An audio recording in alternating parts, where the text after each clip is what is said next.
Welcome inside Oracle Arena. It is game time, live at the finals, presented by YouTube TV. Even at one, it's happened 38 times, 31 times. The winner of Game 3 has won it all. Casey Stern, C-Web, the Jet, and Shaq. A lot from the desk, but first let's talk about the list of folks who might need some Shaq, some icy hot. Let's look at the latest on the Warriors' injuries. KD, he's officially out for Game 3. Steve Kerr saying at media availability, guys, that he ramped up activities, but there's no timetable. Right now, all that's TBD for KD. So we know he's done for this game. Meanwhile, the man they call Loon has been anything but. Offensive boards, energy, efficiency. Kevon Looney so huge in the last series. Unfortunately, the news yesterday, officially, he is out for the rest of the finals, will not return.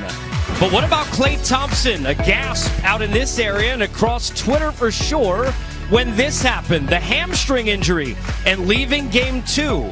Would Klay play in Game 3 and the rest of the series? It relates to the hamstring because that's an injury certainly you don't want to push too far too soon.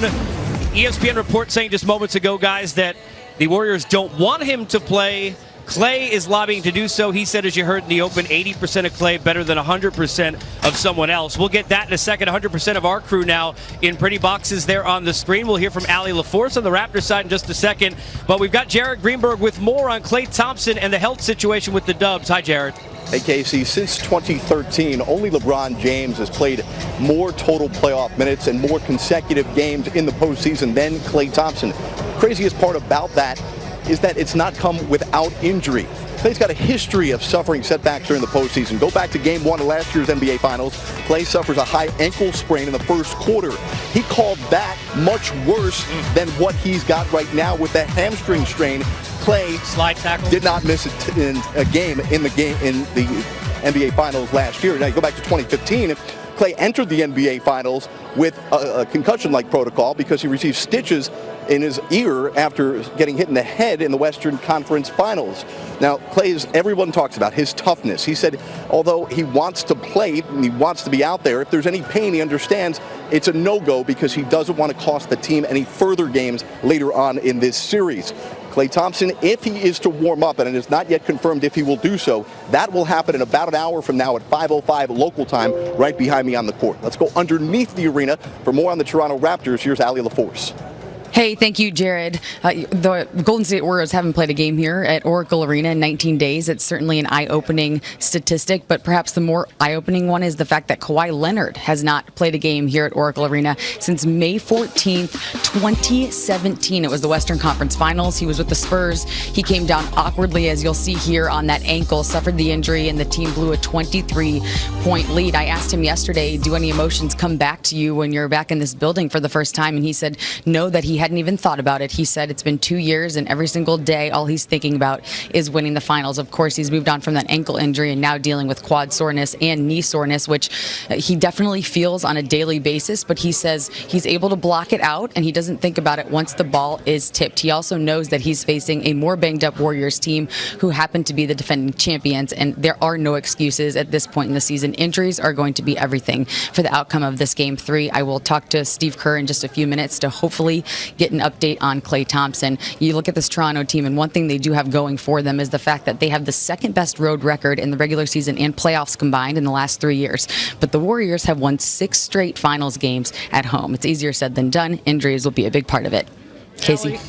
Allie, thank you very much. We'll have more from Allie, as she said, speaking of both coaches, and from Jared as we go on. Guys, let me open up with this, and that is the talk yesterday of a hamstring. Talk to the point of, guys, Webb not being a pain threshold situation, but more of the fear of if he goes out too quick, especially defensively on instinct, makes a quick cut, that you could tear it even worse, and then you get in a situation where you're out for the finals. Yeah, well, to me, it's about the severity of the hamstring. I've really never seen anyone come back from a halfway serious hamstring. So I'd be interested, especially as how much he moves on the court, to see how fluid he is. But I would be surprised if Klay comes out and is his normal self. But as he said, hey, you get 80% of me. That's better than most guys, and I don't fight him on that. I want to attack what Kawhi Leonard said. He said he didn't realize what had happened, but him getting twisting his ankle here when Zaza Pachulia. That's impossible. He hasn't played here since May 19th, 2 years ago. And if that never happens, the course of basketball and where he is would be totally different. He would not be in Toronto if that didn't happen. DeMar DeRozan would still be a Toronto Raptor if that didn't happen. He would have never been upset with Popovich if that didn't happen. So for me, I just don't believe that he hasn't thought about that, Shaq. Well, the whole course of what's going on. I understand what you're saying. I understand because what you're of saying. that one play. I understand what you're saying, but if Charles Barkley was skinny, he'd be a supermodel. So we know that's not going to happen. Right. But to answer your question, hamstring injuries are different for big guys and little guys. Let me explain. Big guys like myself and C-Webb, we're just going like this. But the lateral movements, what's going to get you. Clay comes off screens and he's always cutting, he's always moving. So again, if you make a one wrong thrust, then you could possibly do more damage. But I like his attitude. Yeah, I do too. He wants to play. Let him play. But that's the amazing thing about this run, is that you 5 years, injuries happen, and that's why even LeBron going 8 years, you say you're playing over 100 games every year. Things like this happen. And so to be in the finals and still be here, that's what's amazing about Golden State. But again, Kawhi Leonard is lying to us. Well, first of all, if you want to try and explain Kawhi Leonard, I think Dr. Phil, there is a show, The Doctors, it's not here. But here's Clay talking about what you guys were saying. That heart, he's got that compete level. The only guy who's ever had a longer stretch of postseason games without missing one, LeBron James, 120 games in a row for Clay. Here's what he said yesterday. Obviously, I'll do anything I can to be out there, but it's all in their hands, and if there's any pain, it'll be a no-go just because of the position we're in. This could be a longer series, so there's no point in trying to go out there and re-aggravate it and potentially keep myself out of the whole entire finals instead of just one game. So, like I said, it'll be a game-time decision, but I really want to be out there. One of the things discussed a lot yesterday, guys, was, as Shaq, you said, coming around screens, but also defensively, because he takes on so much of that, and you don't know how to. You can slow yourself down on offense a little bit because you control it, right? On defense, not so much. Let's take a look at, with our perimeter defender, Shaquille O'Neal, the defense that Clay has been playing, and if they lose that aspect, how big a deal, Shaq, it could be. Yeah, look, he always steps up to the challenge. Whoever the best player is, or whoever's at that position, he wants to guard him. He wants to guard him one-on-one. He's always moving. He's always in the passing lane. He's always in his spot.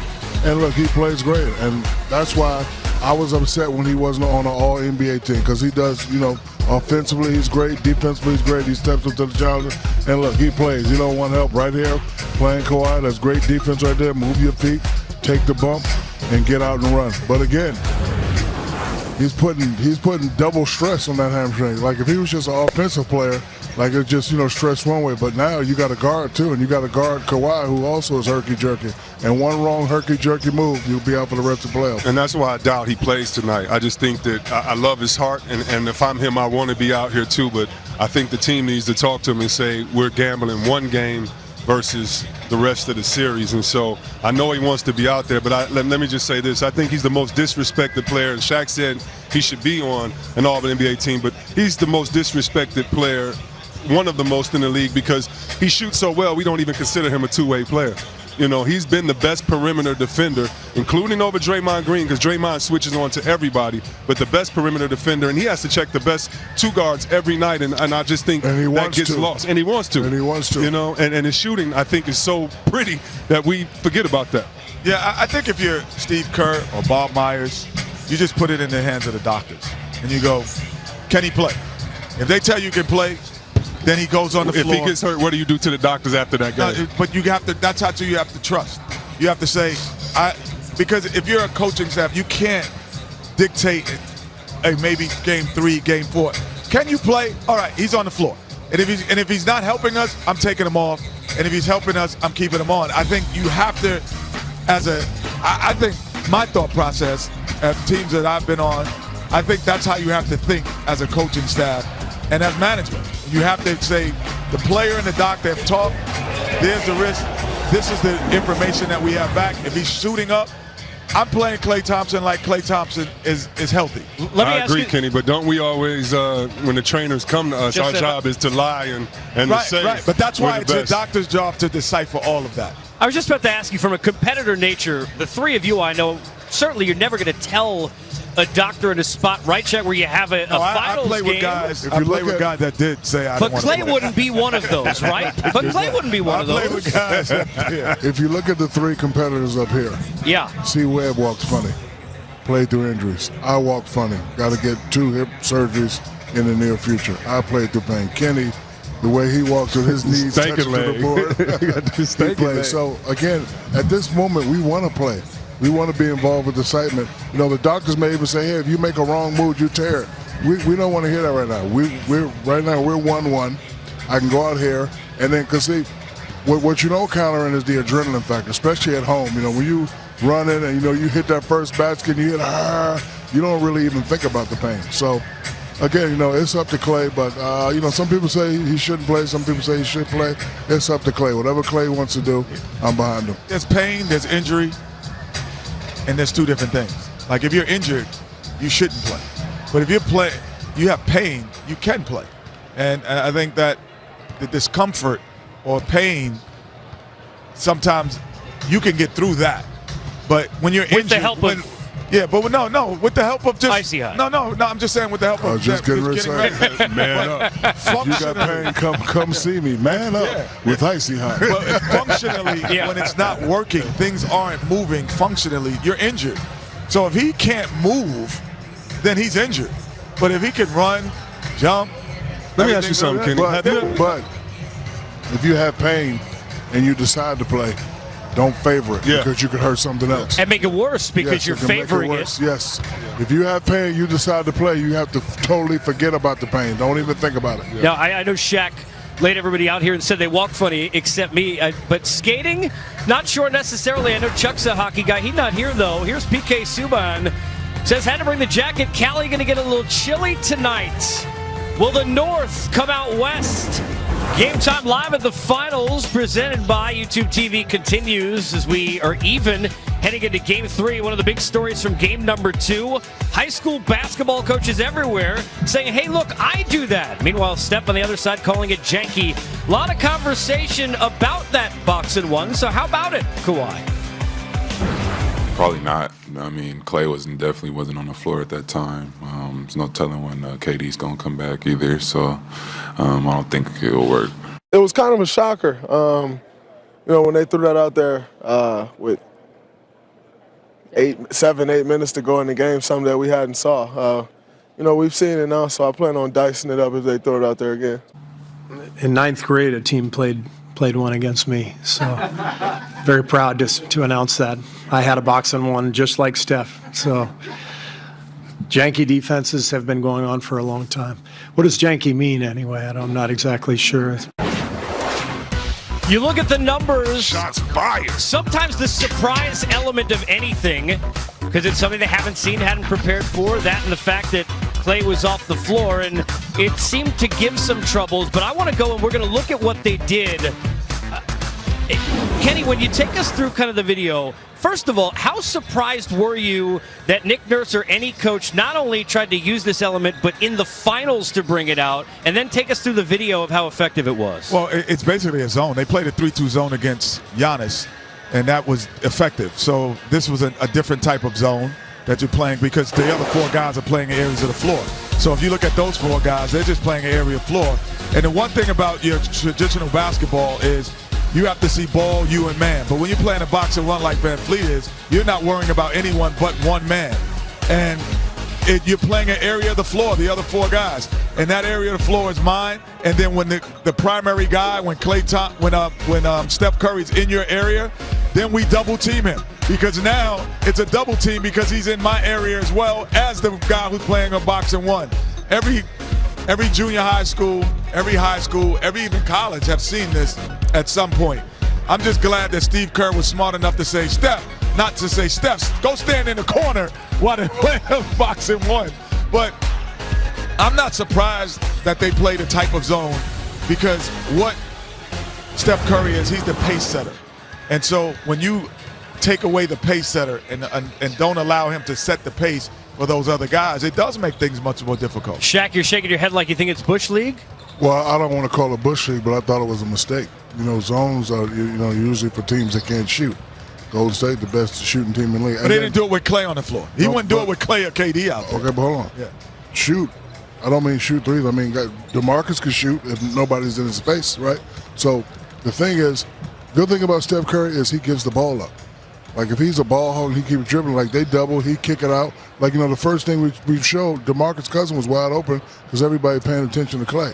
What they should do, they should double Clay. I mean, not Clay, they should double Steph Curry when Clay's not in the game, make him get off the ball. And then, make him get off the ball and rotate. Because you're in that zone, you don't know where people at. People could duck in, people could, slash behind you. And he may not be in the game at all. And Webb, can you take me through Draymond? Because I thought it was interesting yesterday, we're doing the media avail, and he very confidently said, I look forward to dicing it up.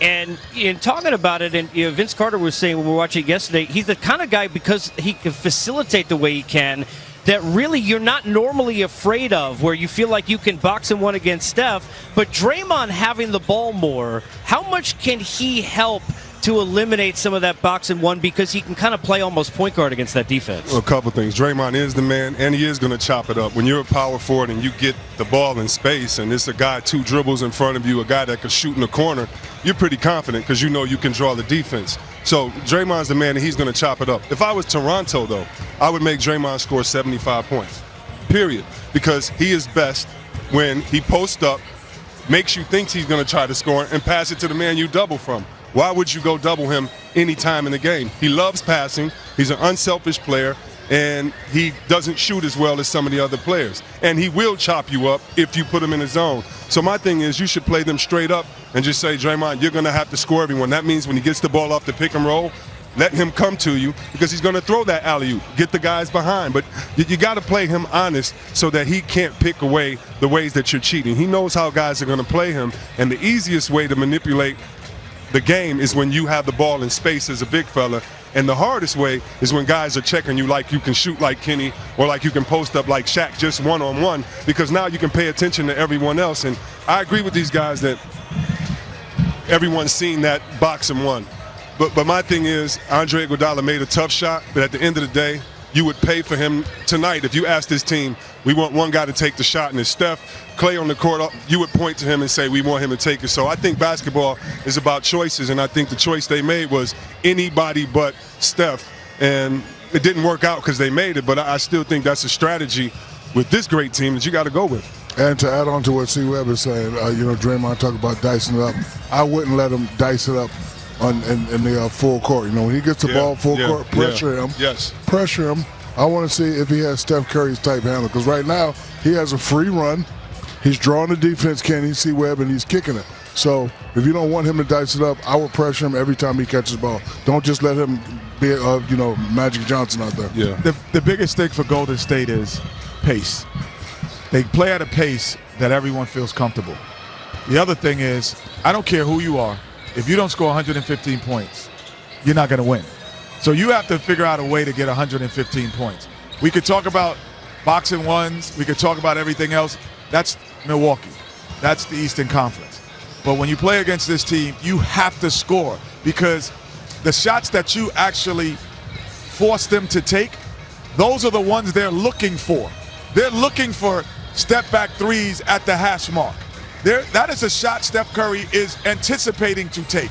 Those are the ones that traditionally you force the guys to take. Normal humans, right? You have to score the basketball and figure out ways to score it, and then key moments you have to defend them. But if you don't score 110, 115, game's over. Now, did you ever have a box and one played against you at any level? Anybody who's been in the NBA, you're one of the best 300 players in the world. Yeah, if you haven't, you haven't had the game to cause that. Sometimes, like any good coach, you ask a question you already know the answer to. So we have footage of that. Kenny's. Do we have the box and one? There's Kenny. Oh, wow. There's the Kenny shots, Kenny. Look at go back to the wide shot, Kenny. Listen. They getting you, Kenny. Go back to the wide shot. Look at that leg. But look at this. Look at it. Malloy. Hey, but let me tell you this. You see that Malloy thing? You know what they called me back then? I was the gas station, because I filled it up, brother. I walked in. That was 30 when I was the gas station. Least, oh, you come in full tank. All right, we are unleaded early on here in our Game Time Live at the Finals. Steve Kerr and the Warriors might have their biggest challenge yet. Will Klay play? We'll hear from the coach of the Dubs on the other side. We continue our coverage here at Oracle, game number 2. From ring rust, a little bit in game 1, to just a fantastic output, including 6 dynamic assists from Boogie Cousins. Without Klay, he'd be needed even more.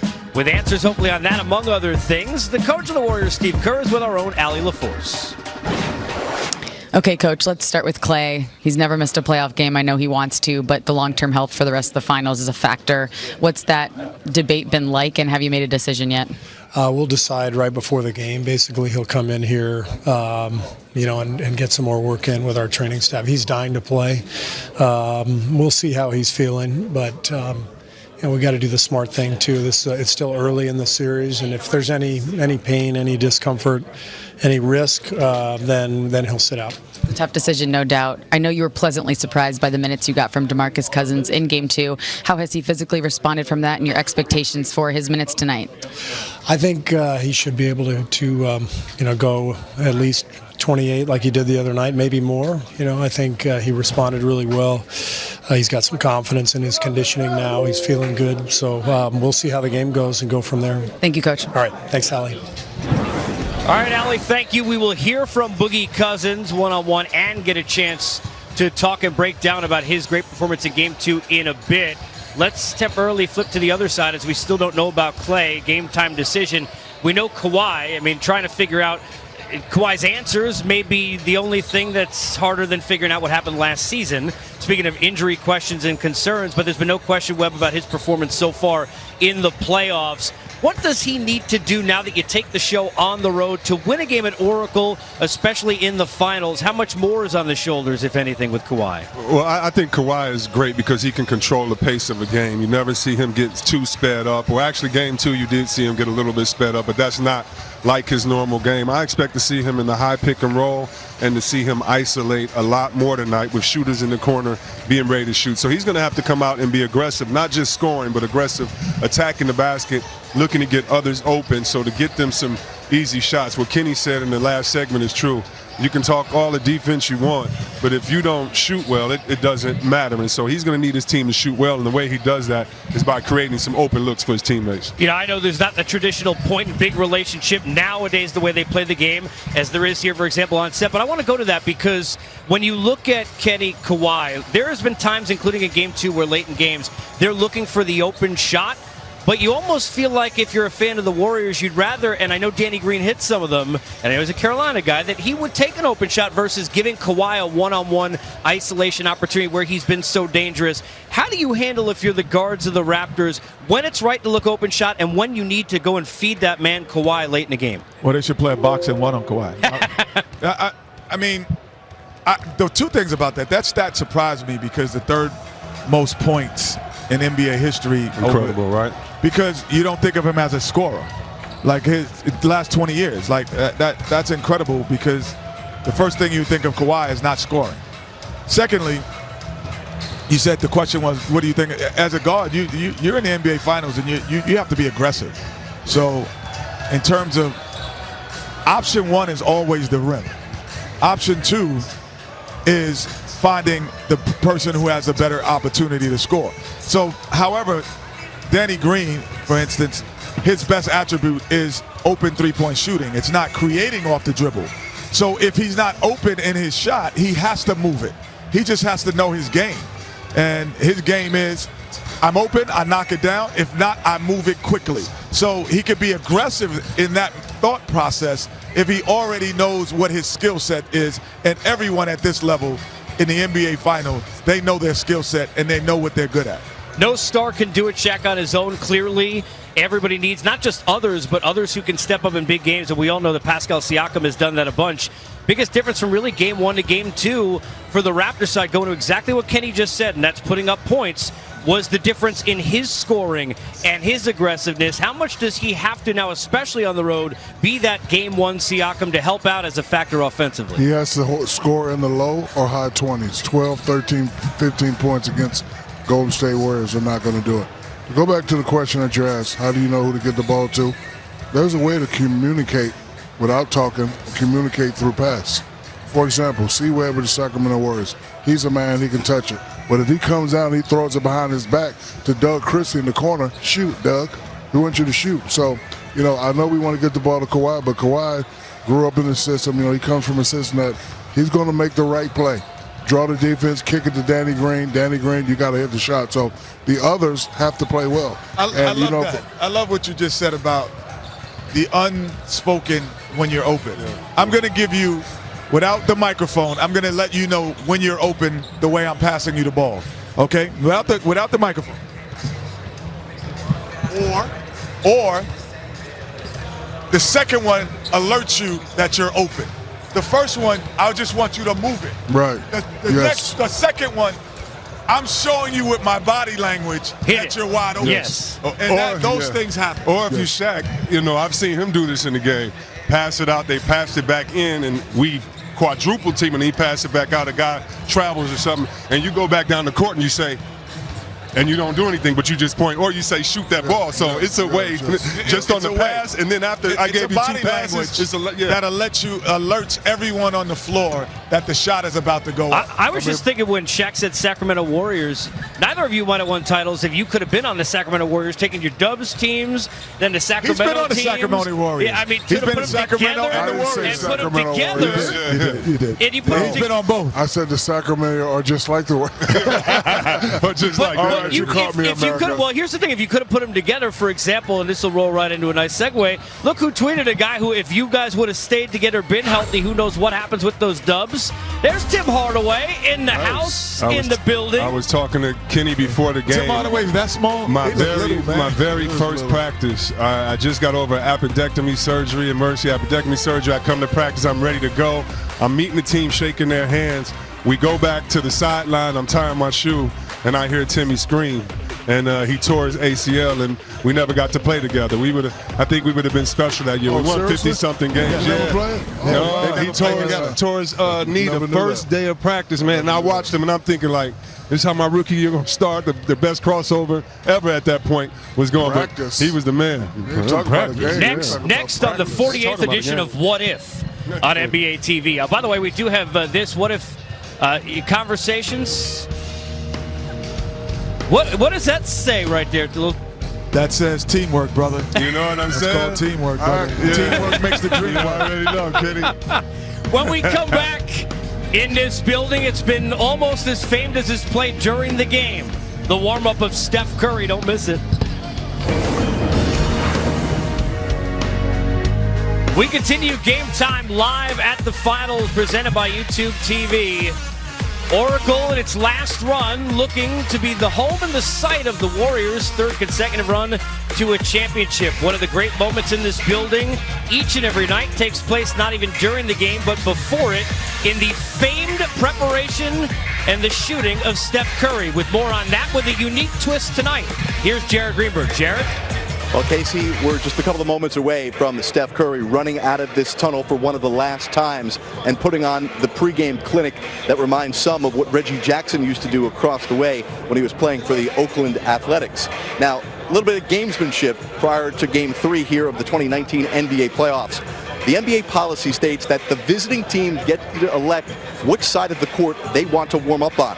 The Toronto Raptors are one of just a handful of the near side right adjacent to the Warriors tunnel that they run out of. That means Steph Curry can't do his traditional warm-up and end it with his shot at the basket, which he gets from Curtis for 5 different opportunities to make that basket, which last year right here on NBA TV during the finals we captured live. So this time around, since the Warriors are being told that they have to warm up on the opposite side of the court from where they usually warm up, Steph will attempt one shot at the end of his warm-up, the length of the court, and we'll see live here on NBA TV coming up in a couple of moments if Steph, for the first time in his career, can make the 90-footer to conclude his warm-up. All right, Jared, thank you very much. That's how you know. That's how you know that you have really hit superstar level, when the pregame has become such a big deal over the years. I think I would do the same thing if I'm Toronto Raptors. I'm going to warm up. I'm going to take him out of his normal routine, his normal rituals, because there is a reason why you play better at home, because you have routines and rituals that are consistent. Yes, we're going to warm up on that end. And I was thinking about that as it was going on until Jared said it. I was like, typically, well, in the years past, I'm watching him do his warm-up, and I'm like, oh, he's not going to be able to do it, or maybe he will warm up with those guys. When we were playing, we had both teams warmed up on the same. Like it didn't matter. Right, it didn't matter. It didn't matter. So I didn't know that there was a rule. So when we would have guys warming up together on both teams because we got to shoot at both baskets. Right. But now, whatever team that knows that and doesn't do that, you're scared. Oh, yeah, no question. If you come in here and you don't do that no more, you're scared if you're a visiting team. Take that away every game. If you're at home, though, I'm trying to figure this out for the people at home. If you're at home, Kenny, you should be able to control, right, anything you can to make it more comfortable. Why is the visitor able to then choose what side you want to? With Belichick and them listening to practices and all that stuff. I mean, you got to make it comfortable for the visitor. The visitor team has always first shot. However, though, if I'm Steph Curry, I'm still taking that shot from that all tunnel. day. I don't care Or the who's out there stands, shooting. I get 5 shots. I'm still taking 5 shots from that. I'm not going to change my routine and shoot a full court shot. I'm shooting from that tunnel. I don't care if Danny Green's over there get hit with the ball. I don't care. You know it's 2019 where we built drama on how will Steph shoot, where will the tunnel shot take place as he makes his way out. And I bet you that's a bet in Vegas right now. Oh, everything is a bet in Vegas probably right now. There is Steph, so again, the little gamesmanship from a standpoint of Kenny from a shooter side of it. How unique is it what he does? Every shooter probably has a different way, just like we were watching the post-up moves web of Kawhi and seeing what he does. How unique is it what Steph is doing in terms of preparation as a shooter for a game? I would say it's unique. I would say this about Steph. He's not the best shooter that's ever played the game. He's the best shooter that does everything. He's the best shooter off the catch. He's the best shooter off the dribble. He's the best shooter when you set a pick and he's at a pin down. Most guys only master one of those things. He's mastered all 4 of the things that shooters do. That's what makes him the best shooter. Yeah, check that cup because Kenny's a great shooter. So Kenny, who can shoot better than him just on the catch? No, I'm saying. So you say he's not the best shooter ever? I would say this. No. I say if you put J.J. Redick in a catch and shoot contest with him, won't even come close. No, a catch and shoot contest with him. If you put Reggie Miller, beat Kyle Korver. Wait, if you put Reggie Miller in a pin down, come off the screen shooting contest with Steph Curry. We got to talk about Reggie and Ray Miller. They can't do all of it, but they can't do all of the things that Steph does. But are you saying, just to clarify, because it may be water. I think it's water. Is it water? No, it's clear. Are you saying he's not? Are you saying he's not, Kenny, just the best shooter ever, but in addition, he's the best shooter at A, B, C, and D? Or no, I'm saying this. That almost see what I did there? I'm saying this. If we put shooting in categories, he may not be the first in each. Okay, but he's second or third in which every is he category. First in?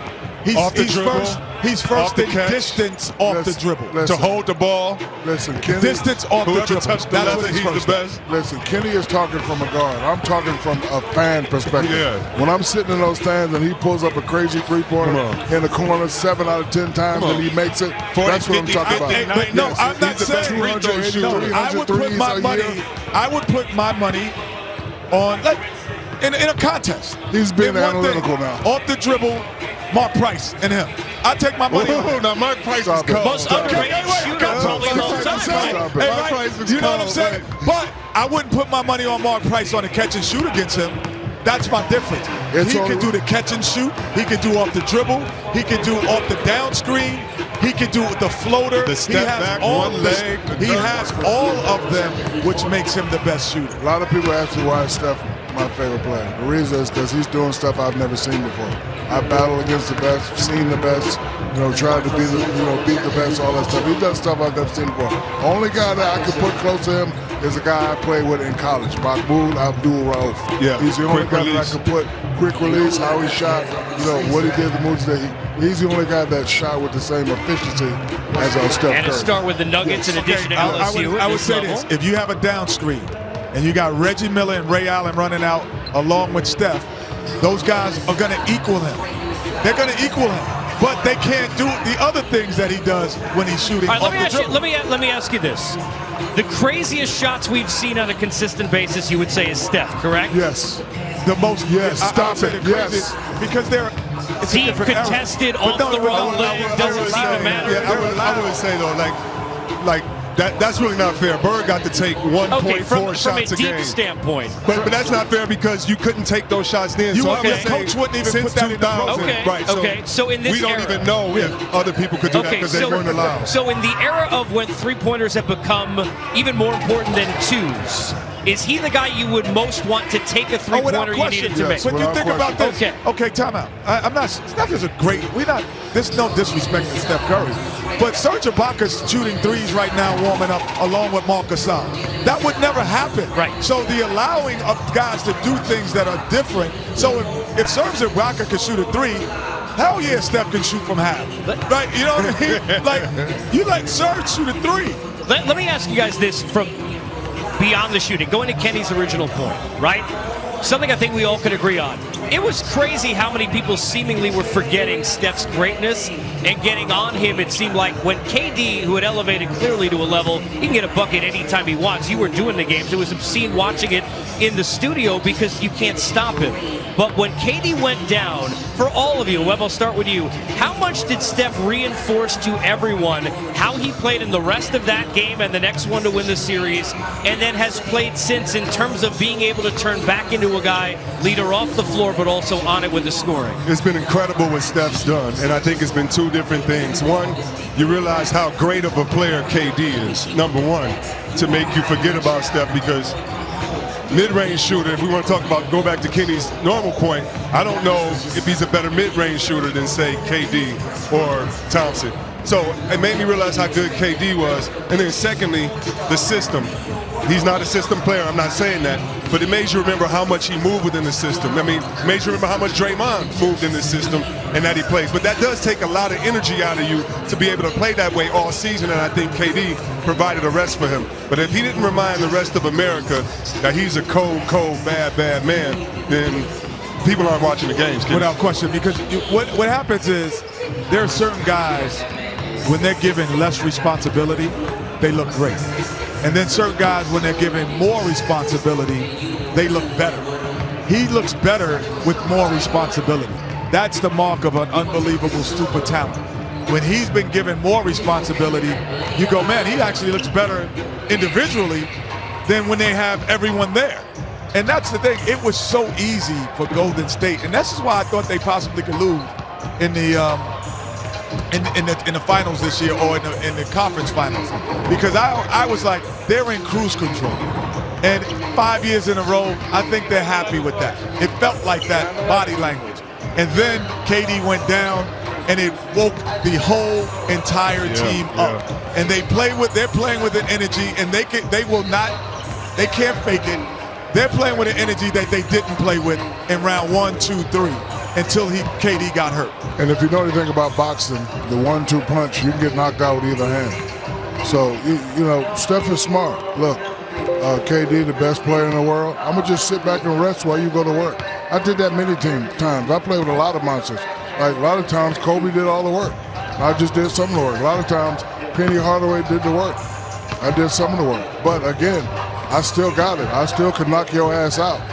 The left hand got injured. So now Steph is the right hand, and, you know, he's doing what he's doing. But kudos to him for, you know, not being selfish and saying, hey, look, I'm playing with another great player, get him the ball on the ISO, because at the end of the day, it's all about winning. It's all about winning championships. It doesn't matter how you get it done. I don't think it's a spoiler anymore because it was so long ago, but nobody won to the level of Arya Stark this year. Maybe she has some pointers on how Steph could face the Raptors should Clay not play. From a box and one to all sorts of other things, as Kyle Lowry said yesterday, when Coach says it, you just kind of do it. We'll hear from Nick Nurse on the other side. Are they giving Drake a towel in the background? Man, he needs a towel. He needs some Gatorade, too. He's on his part of the team, man. He really is part of the team, y'all. They got the owl on the jersey. Oh, no doubt.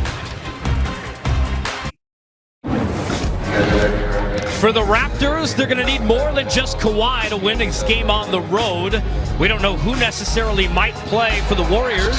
For the Raptors, it's what kind of defense will they play tonight, with more on that and other nuggets related to their coaching. Nick Nurse, the head man of the Raps, and our own Allie LaForce.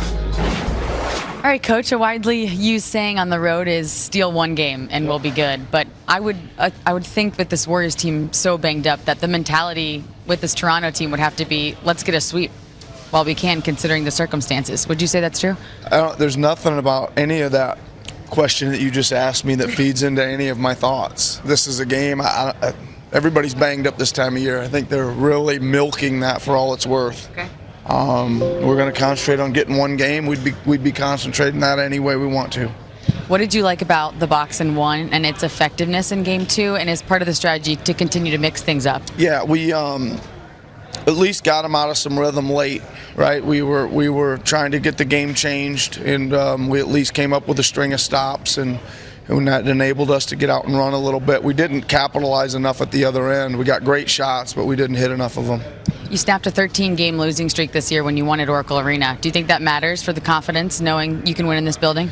Well, our team's been good on the road this year, right? Really good. So I don't think it mattered. We've been good on the road in the playoffs. And again, I don't think at this point it matters that much. You got to play really hard, home or away. You got to play pretty smart. You got to be really tough out there to play through, a lot of physicality. And you got to be great executing late, home or away. Thank you, Coach. Good luck. You're welcome. What's happening now? All right, so there was Nick Nurse talking about the execution defensively. I want to ask you about something that, look, he has been asked, Shaq, every single person in the Raptors was almost asked at the podium yesterday, pretty much to this, hey, the Warriors have a lot of injuries. Do you guys feel like now you have to pounce on them because they're beaten up? And I understand, we know the reality of that, right? But as a team, how much, because they seem visibly bothered each time somebody gets asked that, how much would it bother you if you're the Raptors that people are almost saying, hey, look, because the Warriors have injuries, you have a chance here? And that seems to be a lot of the message and the noise that's being put out there. One, that would upset me, but two, I would tell my guys to take advantage of it. Now, the others are not playing well, so, this is the point in the season that you can't jump on them. So if I'm Kawhi, I come in and say, hey, man, take it personal that they're not sticking you, Danny Green, in the corner. First 5 times I go to the hole, I'm coming to you, Danny. Make me look good. So he has to instill confidence in his guys, but, you just got to run it together. Okay, the world don't think we can win. We ain't got nothing to lose, so we just got to go out there and play like gangbusters. Oh, without question, that would be incentive, but I would think we should win. I'd be like, they don't have their whole team. We're coming in here, and we're going to get this. This is why it's difficult to win an NBA championship. It's not our fault that we're in better shape and then get hurt. That's how I would be talking. Especially if I'm Kawhi and I'm like, the last time I came here, I was up 23 and y'all send a hitman out to put his ankle up under me. I mean, who cares? I mean, we don't talk about, the year that LeBron and them didn't have Kyrie and Kevin Love. So, I mean, you play who's in front of you. Everybody's hurt at this time, and you just got to keep it moving. And by the way, there's nothing wrong with taking advantage. To go back to boxing, it's like if you know that your opponent has an injury, it's not like, oh, you got a bad rib, I'm going to leave it alone. You go ahead and you make sure to attack that. If he's got a broken nose, I'm going to break it even more. Except they don't do it in basketball that much anymore, because the first play I would try to do, my word is I would try to screen on Klay Thompson as he's coming off a curl. I would have our guards keep curling him, making him come around. Even if it's not the play, curl me 15 times, make him come around. Let's test that hamstring and see how tough he is. There's no asterisk by a championship. There's no, well, this guy was sick. He had the flu. By the 99 team, though? Yeah, the 99 team, they have an asterisk. Who was 99? The Knicks? You talking about, no, the Knicks won. It wasn't the Knicks. Oh, damn, I was hoping it was Kenny. I was hoping it was not the Knicks. I was trying to shoot shots at Kenny. My bad, New York. There's no asterisk. No, I got the Knicks. That's the championship. Right, with Kenny and them over the Knicks in 99. There's no asterisk. Why not? Now, that was 94. You won a championship, you keep it moving. That was Kenny in 99. Hey. That's an asterisk. No, it's an asterisk because if Patrick didn't get hurt, well, maybe anyway. When you beat Patrick Ewing in 99. What's the asterisk? Because it was a strike year. I wasn't in that year. We weren't winning no strike year. We won 82. We won 108 games that year. First of all, You messing me up, Casey. I know, man. I was trying to get him rattled, man. Hey, 2 for 17 still goes in my head from that game. That's right. You're a New York fan. You want to keep it straight. And over. What's up, GP? GP 6'4" GP. We got Hey, GP. Oakland's finest. Tell these dudes what I do to you if you miss 5 shots in a row. you'll go crazy and talk bad to me. And you want to act funny all day. You know what I'm saying?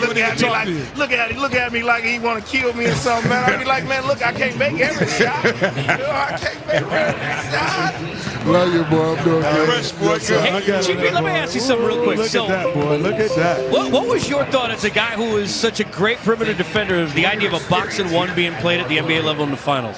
This is crazy. You know, Shaq, we wouldn't do that. I got to turn somebody all day, every day. But this is the way the era is, you know. So Draymond is a dominant basketball player right now because they play in box and one and it can help, you know. But that's just the way it is. I like the smarts. I like the Marcus Smarts. I like guys like that, the Kawhis who take the challenge to go in and guard the number one player. And then that's where they do it.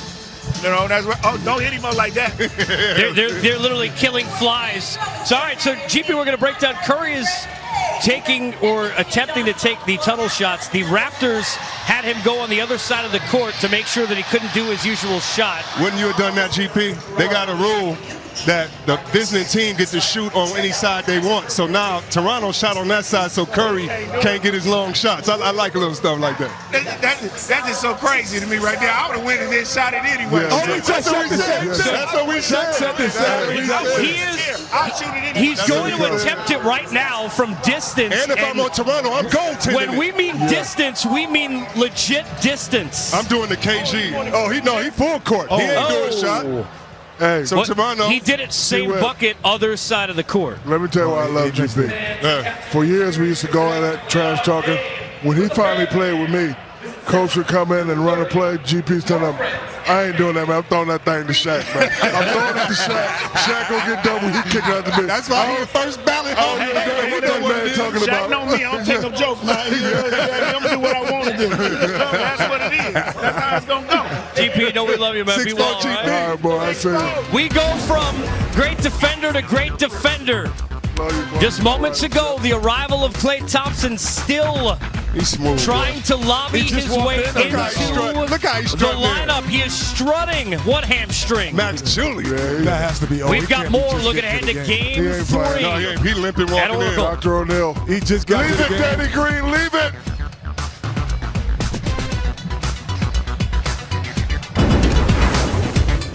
Presented by Gatorade Zero. As zeroed in and locked in was Boogie Cousins. Some rust is expected in game 1, but not many expected on either side or watching it wherever you were. To see the effective nature of Boogie Cousins in 28 minutes in game number 2, 6 assists. He moved the ball well, nearly had a triple-double, 11 points and 10 assists, 10 rebounds in the game as well. Now, we still don't know about Klay for sure. Either way, Boogie will be a factor, even more so offensively as maybe the number 2 scoring option if Klay's out. But I want to go kind of around the horn. We'll start with you, Shaq. Were you surprised to see Boogie move as comfortably as he did? I know he didn't shoot the ball that often, worked within the offense, but he was very effective in game 2. Yeah, very effective, and he's always going to be effective when you got 4 shooters on the perimeter.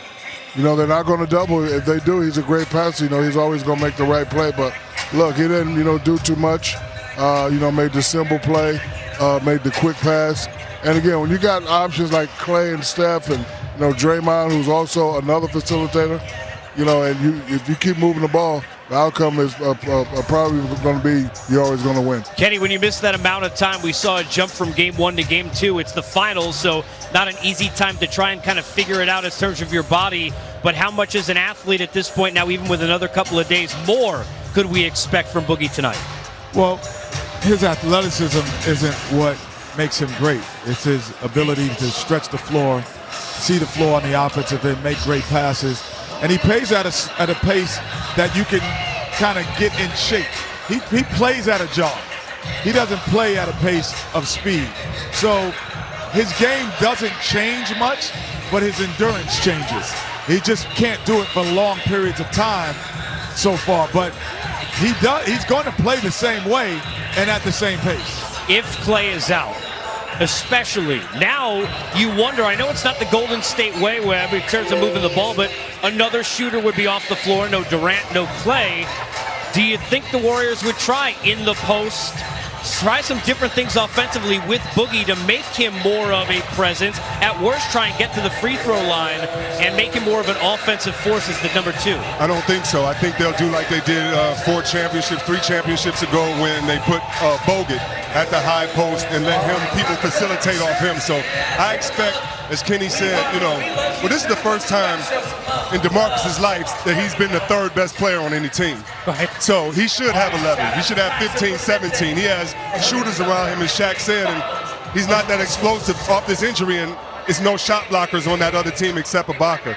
So I'm happy with how well he's playing, but I'm not surprised. He should be playing as well because he's such a skilled passer and he can get his shot at any time. But I like what you're saying, but I think instead they'll move Bogut and DeMarcus to that mid-range so that you can get more cuts, more back cuts, more corner possessions to put the defense in a tough position. And let's be fair, from a shooter perspective, with or without Clay, Quinn Cook probably had the turning point with those back-to-back threes. His shooting could be a factor again tonight. We go to Jurassic Park where they're fired up in Toronto, waiting for game number 3. We'll continue to get you ready for 2. Here, Game Time live at the finals presented by YouTube TV. Long Island native Tar Heel and Raptors shooter, defender, and a guy who helps out with the leadership as well, Danny Green. He also was Shaq's rook. And with that, we bring you 2 degrees of Shaq. The last 35 years, future, current, former teammate of Shaq has made the finals, beginning by flying along with Greg Kite in 1986, all the way to Danny Green this year. Let's take a look through footage. There's Greg Kite. What is he looking at? A bald spot on the head of the man below, perhaps that great mustache. Not with a mustache. Way to There's teach Shaq Shaq with the mustache. Way to teach Shaq Scott Latero Green. Swag. And then, of course, we have the Cavaliers, and there's your rook, Shaq. Yes, and there go Candace Parker's older or younger brother? I think it might be older. I think it's older. Older, okay. Yes. Anthony Parker. I'm pretty sure it's. it's older. We don't know. Does that make you feel old? No, we thought Candace was a double holdback, so we don't know. She was too good in high school. Does it make? I can't wait for my phone to ring. Well, how much for all 3 of you guys, and in this case, obviously Shaq with Danny, but all 3 of you guys been through this where you've had rookies and guys that even if you've just been with them at the end of your career, where you had a moment of conversation, something that they bring back to you back around years later. I mean, Shaq, I'll start with you in this case because of Danny Green, but how much do you guys care about that as you move past your career, that you'll be able to kind of pay it forward that way? I mean, what I saw about Danny when I was with Cleveland, guy didn't get a lot of playing time, but he practiced hard. He battled against, Boobie Gibson, LeBron James every day. And, I told him, I said, look, I play with a lot of shooters. And I'm not going to tell you how to mess your shot because I've never been a shooter, but I played with D. Scott. I played with guys, Jeff Turner. Every time they left it, just leave it up there. I've seen Stojakovic. I played with Rick Fox, Big Shot Bob. Every time they leave it, it goes in. So I used to always tell him, just leave it. And then, he went on and played with the Spurs. Like, I'd go down there and see him, and I always tell him, I just brought him over here because I saw him messing around in the warm-ups. And I said, hey, man, this is the finals. Leave it and stop effing around. Get your game right. And Shaq, before he came over, I was saying to Kenny, he hasn't been playing as well, and he wasn't shooting well. And when you brought him over here, I don't know what you said, but he went back down there and practiced a little faster. And that's another thing for guys. You want them to always be ready and don't come out here messing around. Because they know I don't play that, Casey. Kenny, who was the guy for you when you were a Danny Green, a younger player, that you always remember was one of those guys who kind of had those kind of conversations with you, that when you finally got to the playoffs and to that level was somebody who kind of you always remembered the things they said? Well, Bill Russell on the play. I played with bad players early, but guys who weren't experienced in that. All the Kings? Honestly, they weren't experienced in doing that. Don't sit by him. He's a loser. That's what Bill Russell. So Bill Russell was my guy. He said, Kenny, if you want to be an NBA champion, you sit next to me in the front of the bus from day one. Love that. And that's who I sat next to and had to listen to the cackle, listen to the stories. Teacher's pet. And it worked. And those things were in there. For me, as an older player, it was Sam Cassell. So I would always – the one thing I told Sam Cassell one day, there was a big article about Kenny plays great or Sam plays great. Who should play more? And it was, that's when the paper was the new internet. So it was a big deal. So first thing I did, I came into the locker room and I told him, I said, Sam, you saw the paper today? He said, yeah. I said, never think that I'm sitting on the bench hoping that you're failing. Ever think that. There's 5 spots on the floor. If I can't figure out how to get on one of them, then it's my fault. Do your thing. And I hope you cheer for me that same way. And he told me 10 years later, he said, Kenny, I just had that conversation with Livingston. And I was like, what conversation? I don't even know what he's talking about, Shaq. He's like, the one you had with me? I was like, I didn't even remember telling him that. He said, I told Sean, never think that I'm rooting against you while you're playing well. That's when Sean Livingston was starting to get his minutes as a LA Clipper. So you just have to understand what you're giving back to the game. Webb, for you?